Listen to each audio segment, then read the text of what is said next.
గత ప్రభుత్వాలు లేదా గతంలో నాయకత్వం వహించిన నాయకులు చంద్రబాబు నాయుడు గారు కావచ్చు, డాక్టర్ వైఎస్ రాజశేఖర రెడ్డి గారు కావచ్చు, తర్వాత చంద్రశేఖరరావు గారు కావచ్చు, ముఖ్యమంత్రులుగా రాష్ట్ర అభివృద్ధిలో, ముఖ్యంగా హైదరాబాదు నగర అభివృద్ధిలో వారు చేసిన ప్రయత్నాలు మంచివి ఏమున్నా వాటిని కొనసాగించడానికి మా ప్రభుత్వానికి ఎలాంటి భేషజాలు లేవు.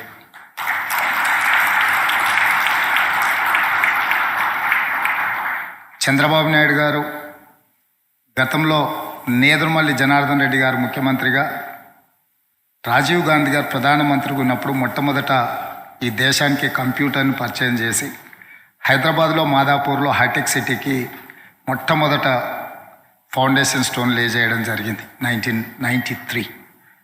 ఆ తర్వాత కాలక్రమేణా అది ఆగిపోయినా మళ్ళీ చంద్రబాబు నాయుడు గారు వచ్చి ఐటీ ఇండస్ట్రీ మనకు ఎంప్లాయ్మెంట్తో పాటు ఈ రాష్ట్రం యొక్క ఎకానమీని నెక్స్ట్ లెవెల్కి తీసుకెళ్ళడానికి ఉపయోగపడుతుందని వారు ఆలోచన చేసి ప్రపంచ దేశాల్లో ఉన్న చాలా ఐటీ కంపెనీలను హైదరాబాద్ నగరానికి తీసుకురావడానికి ప్రయత్నం చేశారు. వారి తర్వాత ముఖ్యమంత్రిగా బాధ్యతలు చేపట్టిన రాజశేఖర రెడ్డి గారు కూడా చంద్రబాబు నాయుడు గారితో ఉన్న రాజకీయ సిద్ధాంతపరమైన విభేదాలే తప్ప అభివృద్ధిలో ఎలాంటి విభేదాలు లేవు అని చెప్పి హైటెక్ సిటీ విషయంలో కానీ, ఔటర్ రింగ్ రోడ్ విషయంలో కానీ, అంతర్జాతీయ ఎయిర్పోర్ట్ విషయంలో కానీ, హైదరాబాద్లో మెట్రో రైల్ విషయంలో కానీ, హైదరాబాద్ నగరానికి కృష్ణానది, గోదావరి నది జలాలను తీసుకురావడం విషయంలో కానీ వారిద్దరు ఎక్కడ కూడా భిన్నాభిప్రాయాలు వ్యక్తం చేయలే. ఆ రోజు ప్రణాళికలు రచించిన వాటిని ఇంకా వేగంగా ముందుకు తీసుకెళ్ళడానికే వారు కృషి చేసిండ్రు. దాంతోనే హైదరాబాదు నగరానికి ప్రపంచ చిత్రపటంలో మనకు ఒక స్థానం కలిగింది. తద్వారా ప్రపంచంలో ఉండే IT industry and pharma industry, ఈరోజు ఫార్మాలో 5 కంపెనీలు వ్యాక్సిన్ ఉత్పత్తి చేసే సంస్థలు భారతదేశంలో ఉంటే 5లో 4 హైదరాబాద్ నగరంలోనే ఉన్నాయి. ఒక్కటి మాత్రమే పూణేలో ఉంది, సిరం. సో ఈరోజు ఐటీ ప్రోడక్ట్స్లో ఆల్మోస్ట్ మన దేశంలో ఉత్పత్తి అయ్యే దాంట్లో 33% మనం తెలంగాణ రాష్ట్రమే ఉత్పత్తి చేస్తుందంటే కూడా ఇది మనకు తెలంగాణ రాష్ట్రానికి ఒక గర్వకారణం. అయితే ఫార్మా ఇండస్ట్రీ ఎందుకు హైదరాబాద్లో ఇంత అభివృద్ధి జరగడానికి, ఫార్మా ఇండస్ట్రీలో పెట్టుబడులు రావడానికి కారణం చాలామంది కాలక్రమేణా మర్చిపోయారు. 1965లోనే శ్రీమతి ఇందిరాగాంధీ గారు ఈ రాష్ట్రానికి హైదరాబాద్ నగరంలో ఐడిపిఎల్ సంస్థని ఇక్కడ కేంద్ర ప్రభుత్వం ఇవ్వడం వల్ల, ఇక్కడ ప్రారంభించడం వల్ల 65లో ప్రారంభించిన ఐడిపిఎల్లో చేసిన చాలామంది సైంటిస్టులు కావచ్చు, ఇతర ఉద్యోగస్తులు ఆ ఎక్స్పీరియన్స్తో బయటకు వచ్చి ఫార్మా ఇండస్ట్రీని స్టార్ట్ చేయడం వల్ల ఈరోజు దేశంలోనే ప్రపంచంతోనే ఫార్మా ఇండస్ట్రీలో మనం పోటీ పడగలిగినాము. ఆనాడు శ్రీమతి ఇందిరాగాంధీ గారు విధానపరమైన నిర్ణయం తీసుకొని హైదరాబాద్ నగరంలో ఐడిపిఎల్ని ప్రారంభించారు కాబట్టే మనం లీడ్ పార్ట్నర్స్ అయిన ఫార్మా ఇండస్ట్రీలో.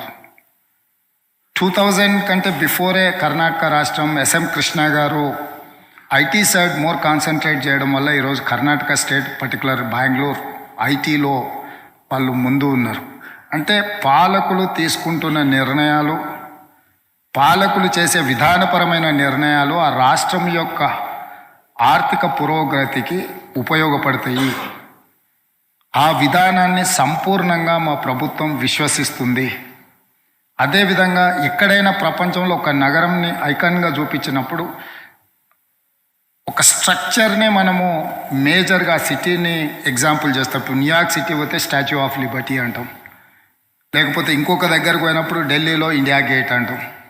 ఇట్లాంటివి ఏ స్ట్రక్చర్స్ అయినా మీలాంటి బిల్డర్స్ ఎవరో ఒకరు నిర్మించినవే.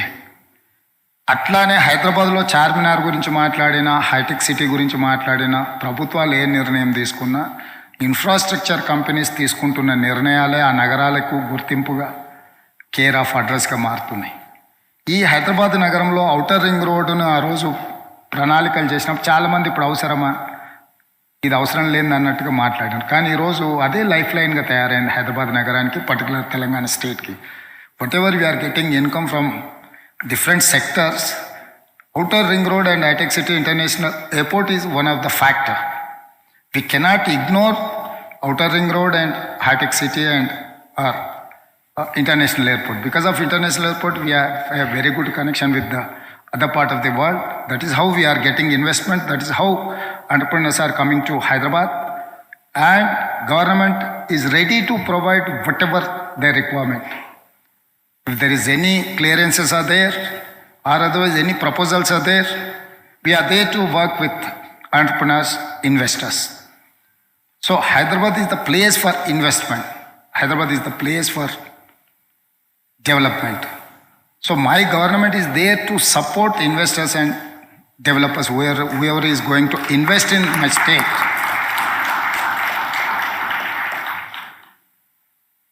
సో స్పష్టంగా మీ పెట్టుబడులకు రక్షణ కల్పించడమే కాకుండా మీకు లాభదాయకంగా మీ వ్యాపారాలు ఉండే విధంగా మా ప్రభుత్వం యొక్క ప్రణాళికలు ఉంటాయి. ఎవరు ఎలాంటి బేసజాలు పెట్టుకోవాల్సిన అవసరం లేదు. గత ప్రభుత్వం మారింది, కొత్త ప్రభుత్వం వచ్చింది కాబట్టి విధానాలు పూర్తిగా మార్చేస్తారేమో, లేకపోతే గతంలో ఆఫ్ ఆఫ్ ద వేలో ఉన్న పర్మిషన్స్ ఏమైనా రాకుండా పోతాయేమో, లేదా గవర్నమెంట్ పాలసీస్ని అన్నిటిని కూడా రీరైట్ చేస్తారేమో, ఇట్లాంటి అపోహలకి తావు ఉండాల్సిన అవసరం లేదు. దాంట్లో భాగంగానే స్కిల్ డెవలప్మెంట్ నేను చాలా గట్టిగా నమ్ముతాను. సర్టిఫికెట్ అనేది జస్ట్ ఫస్ట్ ఇంట్రడక్షన్ మాత్రమే పనికొస్తుంది. If it is degree or PhD or PG or anything. కానీ ప్రాక్టికల్గా వాళ్ళకి ఎక్స్పీరియన్స్ లేకపోతే, టాలెంట్ లేకపోతే, they are not going to compete with next to him. So అందుకే మేము తెలంగాణ రాష్ట్రంలో ఉన్న 65 ఐటీఐలను ఈరోజు టాటాతో మేము ఎంఓయూ చేసినాము. జాయింట్ వెంచర్స్ కింద స్కిల్ డెవలప్మెంట్ ప్లేసెస్ కింద తెలంగాణలో ఉన్న గవర్నమెంట్ ఆల్ 65 ఐటీఐలను అన్నిటిని కూడా స్కిల్ డెవలప్మెంట్ కోసం వాళ్ళతో టైఅప్ చేసినాం. They are going to invest 2000 crores to improve these institutions. And also we have discussed with many university people like Tech Mahindra, Tata, Century.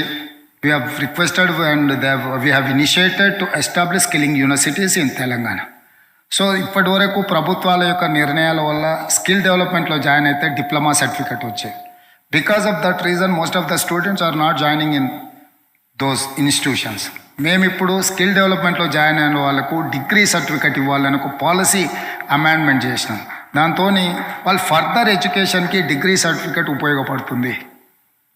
So మేము almost ఎస్వెల్ 10 డిస్ట్రిక్ట్స్లో 10 skill యూనివర్సిటీస్ని ప్రారంభించాలి. Skill development particular in rural ఏరియాలో ఉన్న యూత్కి ఆ skill development యూనివర్సిటీస్లో admissions ఇచ్చి regular degree లేకపోతే regular పీజీలు చదువుకుంటా it side to urban regional ring road to Telangana border, rural Telangana.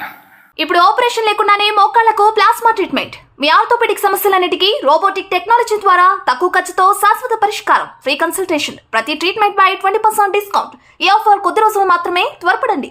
V9 hospitals 9281465842.